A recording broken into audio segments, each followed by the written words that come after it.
everybody. Why am I the one that has to follow an NBC correspondent on my moderator panel? So I think I can be managing this one. Thank you all for joining us. Today, as you just heard, isn't about quantum hype or distant science fiction. It's about what quietly is taking shape right now. That's sensing, navigation, policy, materials, security. The parts of quantum that are already reaching society that are much further along than the compute side or hardware, as most of us know it by. I'd like to begin by inviting my panelists to introduce yourselves, briefly share what part of this future you're helping to build. And Ryan, if you would kick off. Sure. Hi, everyone. My name is Ryan McKenney. I am the General Counsel of Compliance and Director of Government Relations at a company called Quantinuum. We are a spin-out from Honeywell about 4 years ago, and we make quantum computers and the software, hardware, and middleware that allows you to code your problems onto a quantum computer and work with a lot of different industries and government partners as well. Hi, everyone. I'm Jamil Abo-Shaeer. I'm CEO and co-founder of Vector Atomic. We're a company based in Pleasanton, California. We make atomic clocks and atomic inertial sensors, very precise sensors to measure rotation and acceleration for navigation, communications, and geophysical exploration. Our company was recently acquired by IonQ. We're very excited about that because it's going to give us an opportunity to take the technologies that we have put out into the world and productize them and really bring up production to kind of accelerate their adoption in the market. Hi, my name is Amanda Stein. I am the CEO of a company based in College Park, Maryland, right outside of the University of Maryland, called Quantum Catalyzer. We're a research and development organization commercializing quantum sensors. We work on next generation sensors and applications thereof. And when we see an application and a fit coming out of our research, we spin out companies. So we also act as a venture studio. To date, we've spun out 2 companies. I'll talk a little bit more about that during the panel. And hopefully in the future, we're spinning out several more. Hello, everybody. My name is Jeffrey Whalen. I'm the founder and CEO of Magnetics Corporation. Primarily what we do is build superconducting magnets, and we operate a joint technology development department as well as an economic development department in superconductivity and magnetism. And we found our way into quantum really through multiple parallel streams in what we do, which primarily is building large superconducting magnets. But in the areas of energy and compute and medical and manufacturing, we've found our way into quantum in control magnets and shielding magnets and cryogenics, as well as hybrid supercomputing quantum systems. So very happy to be here and share with you all. So we're already hearing lots of words that some people take for granted, and some people are saying, what in the world are you talking about? So Amanda, quantum sensing. You are pushing forward with quantum sensing. Why now, and what motivates you to do this? And break it down for us a little bit more. Yeah, so maybe first we'll start with actually what is a quantum sensor. And we hear this term quantum. Really what that means is bringing things down into a subatomic level. So think about the sensors that are looking for fire, the sensors that detect if water is clean. Those are all sensors that are using classical physics.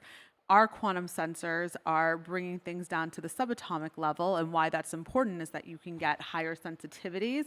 You can be able to detect things that you may not have been able to detect before, such as levels of magnetic property, and go into more extreme environments such as space, as we talked about a lot today, or out on the energy grid. So we believe that that is here now because the actual technology that we've been working on has been worked on for 20 plus years. The technology of quantum sensors is advanced what is in quantum computing at this point, and to the point where we're starting to deploy quantum sensors out into the field for whatever application that sensor is going for. And so, Jamil, you're also on the sensing side, but more positioning and navigation. Can you tell us a little bit more about what a real application that we would understand looks like? Sure, and I think everyone thinks quantum technology is 10 years out, maybe 20 years out, but quantum technology has already arrived, and it's being used by all of us today, whether we know it or not. The prime example is the Global Positioning System, GPS, tells us where we are on the planet to about a meter We're all using that in our daily lives, whether we're ordering Uber Eats or we're getting packages delivered to our homes. That GPS technology is fundamentally a precision timing network based on a bank of atomic clocks on the ground and atomic clocks in space that are all transmitting timing in 10 nanosecond increments, 10 billionths of a second. That's what it takes to know where we are to a meter. So we're already using that whether we know it or not, and it's actually much more important than even just knowing where you are. GPS is this precision timing system, and many more devices that we rely on GPS for its timing rather than just telling us where we are. So all our telecommunications, all our data centers, all our financial transactions are relying on GPS for precision timing. So the technology is already out there in the world, and what we're hoping to do with this next generation technology is to make that technology more resilient, make it more robust, and expand capabilities by improving the performance. On the same token, we can take a lot of the tools and techniques that go into making those atomic clocks, which enable GPS, and apply them toward sensing. So very precise measurements of rotation and acceleration that help us know where we are on the planet when we don't have access to GPS. Great. Ryan, question for you. You sit in the middle of what I would call sort of the security, compliance, government, all of the policy around where we are today. And Matt already talked about the fact that we're kind of in a stall waiting for a reauthorization of the Quantum Initiative Act. How does your role cement how we will move forward as a country in terms of infrastructure? Yeah, so I think Matt did a great job of laying out. So in 2018, during the first Trump administration, we signed what was called the National Quantum Initiative Act. That put about $1.2 billion towards research and development across the federal government. And it was a watershed moment. At the time, in 2018, the U.S. was light years beyond any of our allies or adversaries in terms of quantum R&D and moving towards commercialization. That act in 2023, September of 23, was due to be reauthorized, and we are now 27 months in for waiting for Congress to reauthorize that act. That does not mean that the work that's being done at the national labs through the NSF and certainly in the private sector has stalled by any means. All of our companies are making huge strides. We're hitting our technological benchmarks. We're working with our government partners. But as a signaling mechanism and thinking about long-term funding from the U.S. federal government, we are stalled. And during that time, since 2018, obviously the world has changed a lot in those 7 years. It's changed geopolitically, it's changed technologically, and our adversaries and allies alike have made billions of dollars of investments. We've seen global governments now invest somewhere around $55 billion in quantum. We've seen most of these countries and blocs create very coherent national or continental-wide quantum strategies that take advantage of the comparative advantages that each of those companies or regions has. And the U.S. has, I don't want to say we've fallen behind because we are absolutely still the leader, but from a policy standpoint, we need Congress to act. I think it's important to do that across the federal government. We need to reauthorize the National Quantum Initiative Act. We need to continue these investments across the DOE. During this time, my company makes quantum computers, so we do not do sensing or networking, but our biggest partners are the national labs and the government. And so that is a critical funding and signaling mechanism that shows our leadership to the world and allows us as companies to prove out all of the things that we're talking about in terms of reaching fault tolerance, doing things that no current computer can do, solving pharmaceutical issues, material science. We need the government as partner, and from a national security and economic security standpoint, it is really critical that Congress takes up the ball and pushes quantum forward as a real national asset. Well, we certainly appreciate all the work that you're doing, and it certainly sounds like there's more Clearly not reason. doing a good job. Oh, no, you're doing a great job. But I think it double underscores the fact that we need to have more public-private partnerships to make sure that we're continuing to push through on the initiatives that we have, right? Jeff, you are working on the superconducting and the magnetic side. What challenges are you seeing, or where maybe is the inflection for you on quantum that is in the very near future? I really love this question because I am so excited about this inflection point that we've hit with quantum technologies as a whole, whether it's compute, sense, network. We have finally had the breakthrough in understanding that we have a basis fundamental knowledge that we can now build on. Scaling up without that fundamental knowledge is impossible. And the milestone of achieving enough of an understanding of a technology, especially a critical emerging technology, not an improvement to an existing fully scaled technology, is one of the absolute biggest milestones to scaling up. And what goes hand in hand with that is an emphasis on basic understanding. There's no reason that any of us should sit in this room and believe that what we see out in the world and in the news about quantum technology is as good as it's going to get. We are going to see rapid improvements that go along with the scale up of quantum technologies, and I think it's really important to see beyond just the supply chains and the materials and the hardware and the software, that the tangible, visualizable things that represent quantum technologies when we say, what does it need to scale? And one of the most important and truly exciting things about quantum is that we are only scratching the surface on what we can use it for. And those types of questions are fascinating, because if we have a completely new mode of computation that can do things that our classical computers couldn't do, that question of what can we now use it for, what's going to push it into demand that makes it scale rapidly, those are critical questions just as much as the supply chain is. And one final thought on this is, I think when it comes to scaling quantum and breaking down barriers to see it be widespread in our society, is going to be bridging industrial gaps. And the example that I really love to use is what we saw artificial intelligence do to the magnetic resonance imaging community. This was a machine that's used to look inside somebody's body, and you say artificial intelligence, how could that make that machine even better? But truly it happened. We all watched it happen. Most MRIs on the planet now have artificial intelligence used to improve the image quality that comes off of that hardware. And I like to pose the same question. If we watched AI impact MRI that much in such a short period of time, what could quantum do for an industry like MRI, and how could that push us to widespread, full-scale quantum industries?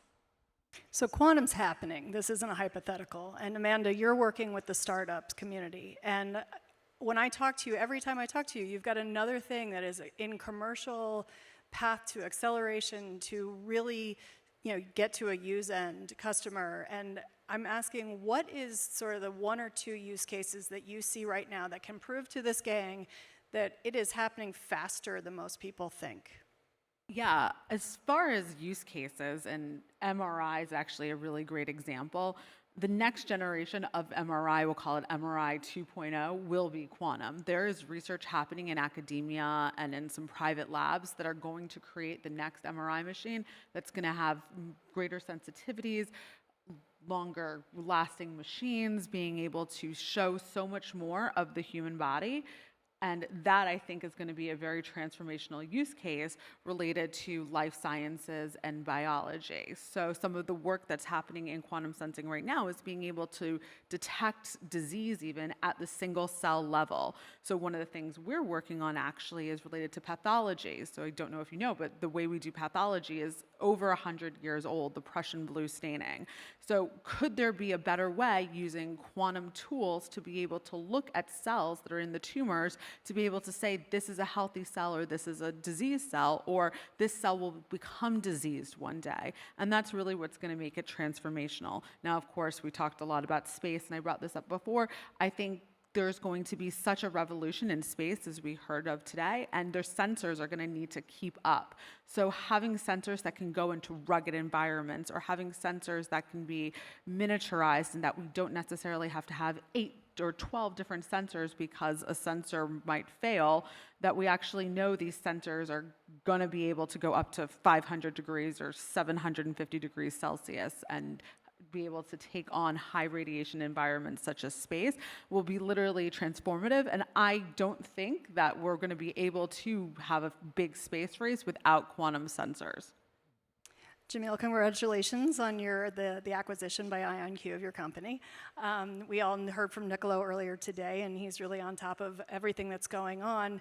One of the things I want you to lean in on a little bit is why the government is so enamored with your technology, and what GPS prototypes you may have, or anything that you feel comfortable that you can share, because it's very important to our national security. Sure. So yeah, the government is responsible for delivering GPS 24 hours a day, 7 days a week to the entire world, and they do it for free. It's this hidden utility that, like I said, is cooked into our daily lives now. And so they're obviously interested in maintaining that capability and potentially improving upon the capability. While GPS the use is so widespread, it's actually a fairly fragile resource. And if you go into active areas of conflict like the Ukraine, GPS is jammed over the entire country. So, neither the Russians nor the Ukrainians can make use of it. The US has planes that cost $3 billion. It has submarines that cost $10 billion. They'd like to know where those assets are. And there's a lot of interest from our adversaries in knowing, say, where those submarines are as well. And so for something like a submarine, it fundamentally doesn't have access to GPS. The signal doesn't penetrate. So what do? You basically do what the Boy Scouts do. You do something known as dead reckoning. You carry your navigation system with you. You very precisely measure your accelerations and your rotations, and from that you can infer where you are on the planet. So it's strengthening GPS is a big part of it. It is building systems that can operate in the absence of GPS is also very critical to the government. And as a result, they sponsor a lot of work in this area. So we were recently acquired. One of the novelties of our company, which is a quantum startup, is that we had no outside investment or debt. We were bootstrapped on government contracts. We started with a couple small business contracts, and we just worked our way up from $125,000 contracts to $1 million contracts to $10 million to ultimately $30 million contracts. And we use that to really develop this prototype technology that is now starting to go out into the world. We don't see our work, we don't see ourselves as a government contractor, we see ourselves as a commercial product company that is building technology that is very aligned with government interests. And so we were able to leverage that technology, and now I think we're excited to take what we've developed under the government and work toward productization.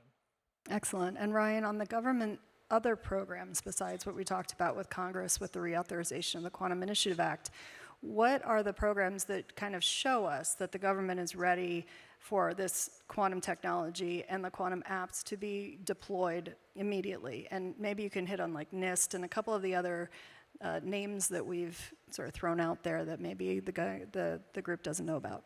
Sure, so I'll start on the funding side. So aside from the National Quantum Initiative, which again is still due to be reauthorized, we've seen DARPA take a huge leadership role in quantum. And obviously DARPA is, most of the technologies that we use every day came out of DARPA in some form or fashion from the 70s through the 90s. Unbelievably innovative, important government agency. They are absolutely on the ball in quantum. They have what's called the Quantum Benchmarking Initiative, QBI.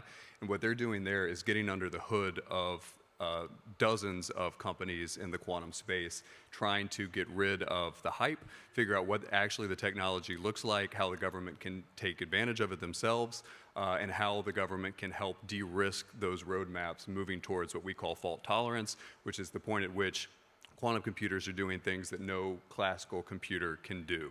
And so this is a critical funding mechanism from the US government, and it's also good for us as an entire industry because it keeps us honest, and it gives little breadcrumbs along the way, starting small amounts of money, around $1 million. Stage B has $15 million as an award, going all the way up to $300 million for the final round, which is going to be before 2033. This got a lot more funding in the Big Beautiful Bill Act this summer and will be funded aside from any of the other issues coming from Congress. So this is a radically important program for all of us to be a part of. And it's good, too, to the investment community, the global community, to say, look, the U.S. government, DARPA, has stamped this technology with their stamp of approval, and we're moving past hype. This is real use useful for both commercial industry and for the government as well. A lot's going on in the DOE. 2 weeks ago, DOE announced $625 million for some of their quantum test beds. So again, there's a lot going on at the federal government level. I'll echo some of the stuff that Matt said earlier in that because Congress is somewhat stalled on a lot of issues, we are seeing states and local governments absolutely step up, fund quantum, and figure out ways to tie public-private partnerships, to bring in academic institutions, and to build a quantum workforce. Because I think the reason why all of us care about quantum is because it's this exciting new industry. We don't really understand it. How do we make this economically viable? How do we make this something? We've talked a lot about space today. How do we talk about quantum today the way we talked about space in the 50s and 60s as a sexy career to go into that previously did not exist, as something that's vastly important for national security, for economic security, that can take a kid who might not be otherwise mathematically inclined, but open up this entire new world of a next generation, next industrial revolution. And so we're trying to figure out ways to do that. And honestly, states and local governments are doing a great job of that. I think South Florida will be a capital of quantum, and figuring out how to take the work that is being done across academic institutions, infuse capital and resources from larger quantum companies like ours, and then work with the state government to build ecosystems. Make sure that kids from K through 12 are learning what quantum is. Make sure we're not just thinking about PhDs, which obviously we hire a lot of PhDs, certainly, but we also hire folks from trade schools. We hire a lot of welders. We hire a lot of technicians. We hire idiots like me who are lawyers and do policy. Like, you do not have to be a scientist to work in this industry, and we need to be much broader in how we paint and talk about quantum. The last thing I'll mention, and then I'll move on, is NIST. NIST is the National Institute of Standards and Technology. This goes to the cybersecurity piece that Matt mentioned. At some point in the future, I don't want to speculate about timelines, but at some point in the not so distant future, the magic that makes quantum computers able to help solve some of the problems around pharmaceuticals, material science, et cetera, will also break most of the encryption that our entire lives are built on. And so we've got to move all of our cybersecurity systems to be what's called quantum safe. NIST is the federal agency that is basically responsible for that. They have built a suite of algorithms that they believe to be resistant to future quantum attacks, and there's a lot of legislation, national security memoranda, and work coming out of the White House to push government and industry alike to move towards those standards so we can all be safe in the quantum era while also gleaning all of these amazing benefits that we're here talking about today. So Jeff, we're marching forward and we're marching hard, right? So now what's the biggest barrier to scale? Is it workforce readiness? Is it science? Is it manufacturing? What do you think unlocks that industrial production, perhaps, obstacle? It's a great question. It's the first thing that really comes to my mind is looking at our past. I don't think for a group like this, I need to describe in detail what we've experienced over the past in supply chains like rare earth critical minerals. The complacency over decades creates a vulnerability in these U.S. and allied supply chains that swing the door wide open for adversaries to use control of the supply chains as an economic weapon and undermine the supply of critical materials. And what happened in rare earth materials was complacency over the course of decades, leading to an urgency that absolutely required federal intervention. And avoiding something like that with an emergent supply chain like quantum is going to be absolutely critical. And I don't just point the finger at the government and say it is your responsibility for these supply chains to emerge. It is just as much on the private sector and private investment to drive the security of the supply chains. And when you think about something like quantum and you talk about hardware and you talk about the materials that make that hardware, it requires partnerships. And those partnerships, some of them may be from some of those other supply chains, some of them may be brand new partnerships that were never required before. But I think one of the biggest barriers to scaling up successfully is going to be avoiding the mistakes of the past on supply chains that are now very, very vulnerable and having to have the government go back and do emergency management of those vulnerabilities. I'll speak, from what my company does in superconductivity, which is in all ways a critical emerging technology, maybe really just behind the quantum supply chain and market emergence. And we do not see anywhere near the level of seriousness taken in the world of superconductivity when it comes to asking questions like, who's going to manufacture that superconducting wire that you're going to go build the magnet out of? Or where did you get the metal to make that wire? Where's the provenance going all the way back to who dug in the dirt to get the mineral out that ended up making you this complex cryogenic machine that can do something like an MRI machine or a fusion nuclear reactor that can do something that nothing else could do? And I think we have to really focus on this moment in time, because we will not get this moment back. If we're complacent and we take the path of the rare earth materials supply chain, we know where we're going to end up. So I think one of the biggest barriers to scale is going to really be taking a close look at the full provenance of those supply chains, going all the way back to the natural minerals, and then the partnerships that have the security long term for those supply chains to be able to support a real scale up. So I'm going to stay with you. Can the U.S. become a leader of self-sustained supply chain for the quantum industry?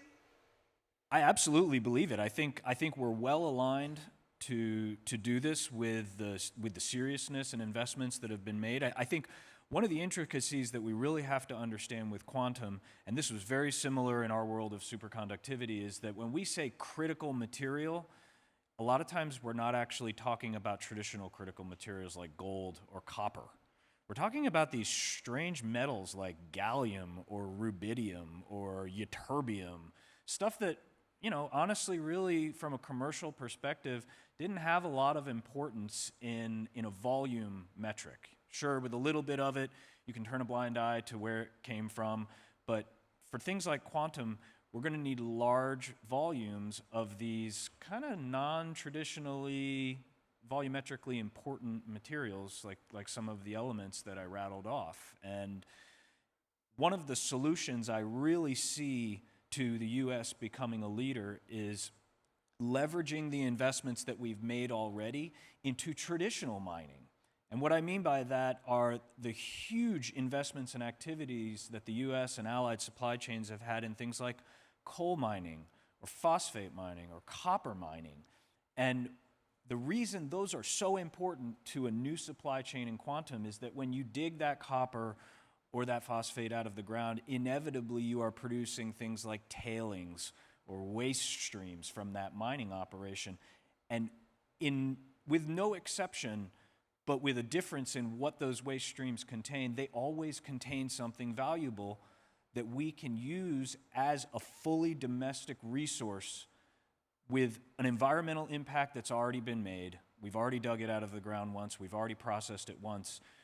We have these massive stockpiles from our traditional mining operations that give us a real shot at full domestic independence of a quantum supply chain, because the materials we've got are in our garbage. And if you look at it from that perspective, why not get it if we've already dug it out of the ground and it's sitting in our garbage, versus having all of the environmental impact and cost in digging a brand new mine just to try to get these less common materials out of them? Jamil, every time I sort of go onto Quantum Insider and I start researching things that are newsworthy of the day, I see autonomous. It's there every day now. How is quantum and autonomous fill in the blank, whether it be freight, whether it be driving, et cetera, how is that being impacted by the technology that you see? Yeah, I think it really is that these next generation of clocks will come along. So I haven't talked too much about what we do at Vector Atomic, but I told you the world is currently distributing time right now in 10 nanosecond increments. We're using a lot of the laboratory atomic physics technology that we developed as graduate students and postdocs several years ago, and trying to bring that to bear into real world devices. So we want to upgrade, our long-term vision is to upgrade the global timing backbone from nanoseconds to picoseconds, 10 trillionths of a second. And so that positioning that gives you, or that timing that gives you meter scale positioning, this next generation can give you centimeter scale positioning, and that will be important for autonomy. In the future, we're likely all going to be driving around in these autonomous vehicles. We'd like to know not just that they're on the road, but they're in the lane that they need to be in. And so that will play really a central role. So that is, really the primary piece. Within the DoD, in these environments where you might not have access to GPS, that's where we need alternative methods, and that's where we're developing what are known as quantum inertial sensors or inertial navigation systems. Also, sensors that measure gravity and can compare those measurements to a local map and allow you to navigate in the absence of GPS or other sources, or kind of navigate blindly. So autonomy is a huge part of this technology. And Amanda, you're on the sensing side as well. You talked a little bit about use case, but what are some of the ways that you're deploying your quantum sensing right now? So I mentioned before that our company has spun out 2 startup companies. So the first is called Euclid, of course with a Q because everything is quantum. And that company is focusing on a problem within the semiconductor world. So semiconductors are advancing, as most things are, and instead of them being packaged as just a flat semiconductor, now in order to have more power and more processing power, a lot of the semiconductors are being packaged one above each other. Now the problem is there's no way to be able to detect if these semiconductors are positioned right or if the packaging is aligned properly. So things might come off the line where the semiconductors are being made and it just not be a good package, and it may just then be able to throw out so many of these semiconductors. I think the statistic is that the semiconductor industry is losing $10 billion a year just from this problem. So what Euclid has done is taken our quantum sensing tools and be able to create something that can look at the very, very small magnetic signals coming out of the packages and be able to map onto a screen then and say, here is exactly what's going on within this particular package as it's coming off of the production line. And then hopefully one day, and this is how hopefully quantum sensing will make some money for our investors, but that this tool will be able to be in line in all semiconductor fabs to be able to provide more information as these semiconductors are coming off of the fab, and then therefore be able to be deployed with a lot less errors. And the same type of technology can be used for electric vehicle batteries or really any other type of microelectronics as this technology advances. So Euclid, again, you can Google it with a Q, is just come out of stealth and then working with many semiconductor companies to be able to do this cutting edge research and deploy quantum now. So this is not something that most lay people would ever think of or just never come across it in our lives. So as quantum's starting to come up, and particularly quantum sensing, and you heard a lot about positioning, timing, GPS, we're not going to be seeing it. It's not that you and I are going to be holding a quantum computer instead of an Apple iPhone. These small incremental changes is what's going to make our lives better, and we're not going to even know that they're quantum. Ryan, does quantum readiness become a strategic advantage, or like the semiconductor race, or is this really more of a geopolitical race? I think it's unequivocally both, in that quantum is inextricably... That's not an option, just... Not Sorry. Okay. It's I'm kidding. superpositioned. It can be cozy. Geopolitical versus what? Well, it's strategic. Okay, I'll go more strategic, but there's absolutely a geopolitical bent to this. Quantum is inextricably bound up in national security, and it will be. There's a lot of people in the government, on the Hill, otherwise, who the reason they care about quantum is because China has invested $20 billion in quantum. They worry about the encryption piece. So from my perspective, that's an asset. You can get that person on board to support the U.S. quantum industry because you have whatever, a shared enemy, they're worried about the national security piece. That's a win. If you also have a policymaker who's worried about domestic industrial policy, creating the workforce of the future, job training, more kind of classically domestic policy piece, that's a win too. And to kind of the point they were talking about in Matt's panel, quantum is unbelievably bipartisan. The problem is not that it's a Republican issue, it's a Democratic issue. It's very bipartisan, but it's just there is such a high learning curve, and we as an industry, I think, have got to do a better job of explaining this to the investment community, to the policy community, that one, quantum is here, quantum is now. Two, quantum is investable today. And three, quantum is a national asset that we've got to treat as important as AI, as semiconductors, et cetera. When we think about the data center of the future, when we think about everything that's in the news right now with OpenAI and Meta and NVIDIA investing in data centers, the data center of the future is high-performance computing plus GPUs plus quantum. We can create a more energy-efficient data center long-term if you build quantum into those data centers come 2030, et cetera. That's not ready today, but when we think about long-term domestic policy and when we think about building these use cases, quantum by itself will never be the answer, but quantum plus everything that we have learned and accomplished the last few years in the AI industry and 30 years of high-performance computing leads to better results for the commercial industry, better results for the national security objectives, and makes the U.S. the absolute leader alongside of our allies, where we are distributing all of these gains across our allies, but we've got to invest today, both from the government and the private sector. I think it was you or someone in your camp that told me about a year ago that we could spend billions now or trillions in defense later. So that stuck with me for sure. Jeff, if we were to speak again in 2027, what advancements do you think on the compute side will be in place? So I'm giving you about a 12-month.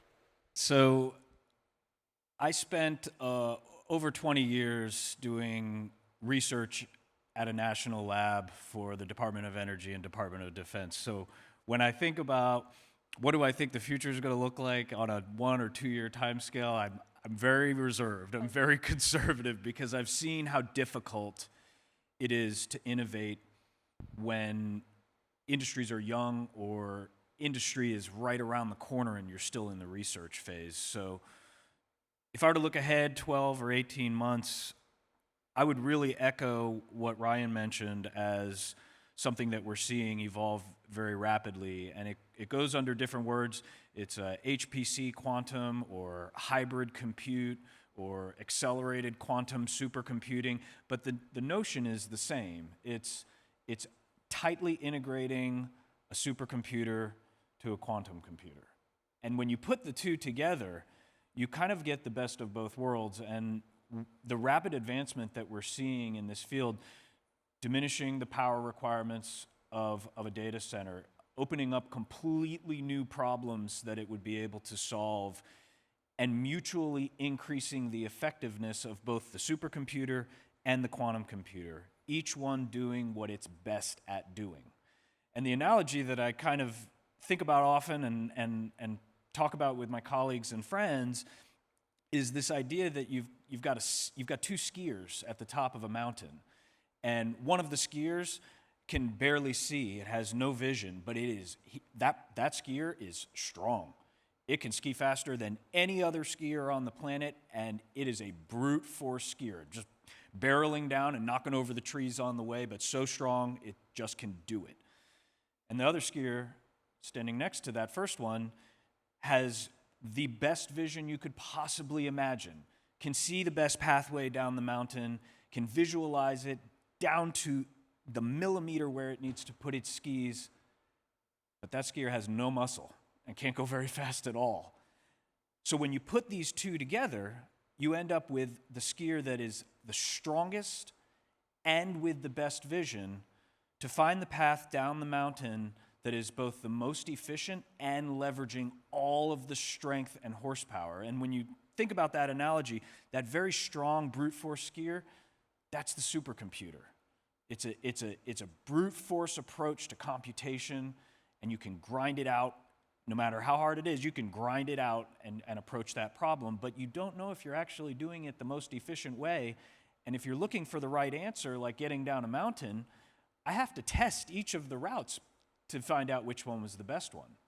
The quantum computer is the skier that can see well, but doesn't have necessarily the brute force strength to compute, but does have the ability to look at all of those routes simultaneously, know what the best one is, and take that. So I really see that 12, 18 months out from now, I really think this hybrid HPC quantum compute approach really has the ability to move forward. And I don't think we're going to see it in the similar way that we see AI factories right now, where it's hundreds of megawatts or gigawatts of power required to fuel that brute force supercomputer. And I think we're going to see much smaller, much more tightly integrated and higher compute density supercomputers, coupled with a quantum computer that offloads an incredible amount of otherwise very, very costly, power-consuming supercomputation. So I'm getting a little red dot, looking at me right now because we're running out of time. I think we could all sit here for 2 hours and talk about this, because the key takeaway that I want everyone to really, look at is that quantum is here. It's already happening. Applications are already in place. We've talked about some of what's happening, obviously, on the security side, the sensing side, the magnet side. Piece by piece, we're going to see more in healthcare. We're going to see more in energy. We're going to see more in defense. But it's clearly here. And I think that the big question is, are we going to be ready when this revolution hits us in between the eyes? Because it's not going to be, is it coming? It's when it comes, are we ready? And so talking to you all as professionals in the space is so empowering, because it gives us that conversation, because we really do feel that everyone needs to be educated about it. There's so much importance that's going to be behind public and private partnerships going forward, workforce readiness, everything that we can do within our communities. And it's something that obviously we're all passionate about. We also feel very strongly about lifting each other up. The one thing that I wanted to end this panel with is that I love working with the people on this panel and others in the quantum ecosystem, because everybody is sharing their resources to make sure that we are advancing this cohesively and as a community. And so for that, I thank you. You make me smarter at my job. And I thank you all for listening, and the panelists for engaging in this conversation. Thank you. Thank you. Thank you, everyone.